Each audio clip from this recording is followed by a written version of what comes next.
పిత పుత్ర పవిత్రాత్మ నామమున ఆమేన్. ఈరోజు మార్చి 29వ తారీఖు. లూకా సువార్త 18వ అధ్యాయము 9వ వచనము నుండి 14వ వచనం వరకు.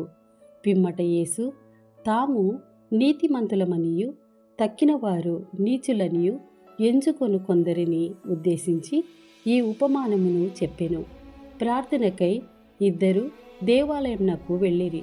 ఒకడు పరిసయ్యుడు, మరొకడు సుంకరి.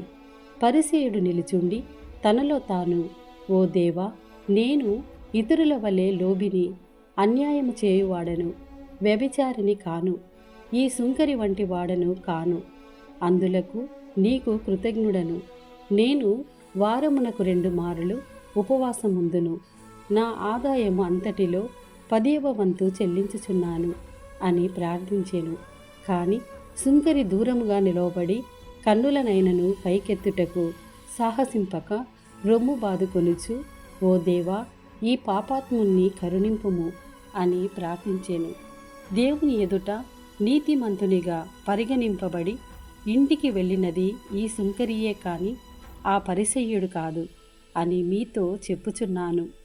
ఏలన తన్ను తాను హెచ్చించుకొనువాడు తగ్గింపబడును, తన్ను తాను తగ్గించుకొనువాడు హెచ్చింపబడును. ఇది ప్రభుని వాక్కు.